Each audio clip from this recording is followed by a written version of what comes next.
I mean, let's start with this vote in the Senate. No surprise that Rand Paul, I don't think, would be considering supporting this. But is this a place where Congress ought to have a say in what happens next? Well, I think the president's completely within his constitutional authority under Article 2. I think he's consistent with the War Powers Act. And frankly, I think historically, I mean, this is, you know, President Monroe, Teddy Roosevelt, JFK, President Trump, making sure things here in our hemisphere are done in a way that benefit the United States. And so I think he's completely within the authority he has constitutionally, historically, legislatively, statutorily with the War Powers Act. So I don't think this this War Powers resolution is coming up. I don't think it's going to pass. Are there historical examples of American adventurism in Latin and South America that you feel point in a direction that would send this one in, could this actually end up with a good outcome? I mean, are there any examples that you would cite? I mean, I would look at this president taking decisive action that made a difference for, I think, for Americans, for allies. I mean, I look most recently the action he took in Iran, keeping Iran from getting nuclear capabilities. I know that's the Middle East, that's not in our hemisphere.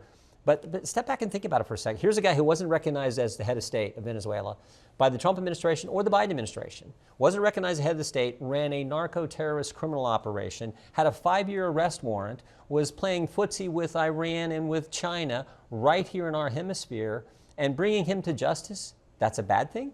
I think most Americans think that's a darn good thing, and they respect the president who takes decisive action, who demonstrates strength as the commander-in-chief. I think they appreciate that. And it's certainly in the best interest of America, keeping drugs off the streets. I know the good folks I get to represent in the 4th District of Ohio, they think that's a good thing. So I'm not seeing the left's critique of this. Now, we'll see what unfolds later, but I think what the president, the action he took, again, such contrast, I said this yesterday, such contrast between, you know, President Trump and the decisive action he took in Iran, he took here, compared to Joe Biden. And I use the example, he let a Chinese spy balloon fly clear across the country, for goodness sake, before he shot it down. You've got to be kidding me. So I think the country appreciates that. Do you think the United States should run Venezuela? Well, I think we're going to work on making sure there's a better outcome for America, in our backyard, and for the people of Venezuela. That's south easily. I trust the president. Again, I think when the president has said he was going to do something, he gets results. I like what Secretary Rubio, how he's handled things, how he spoke at the press event on Saturday. So I trust these guys. We'll see how this shakes out. But I think right now the American people are saying, well done, Mr. President. And God bless the troops.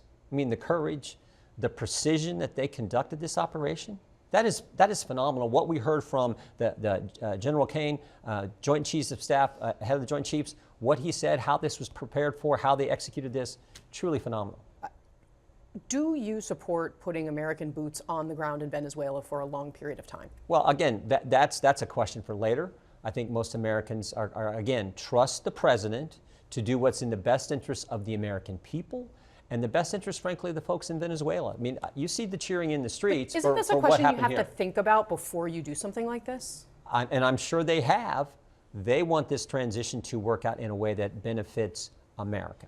President Trump, every decision he makes, it's one thing I know about this guy is I think he makes those decisions in the best interest of the American people, the best interest of our country, and they tend to have positive implications for the rest of the world. What he did with Iran, I mean, we don't get the hostages back to Israel if President Trump, Hamas doesn't do that if he doesn't first take out the nuclear capability in Iran. We don't get the Abraham Accords if he doesn't first put the embassy in Jerusalem. We don't get the European countries to ante up more for NATO if President Trump doesn't take the kind of actions that he has taken. So I think that the country understands this is a guy who gets results.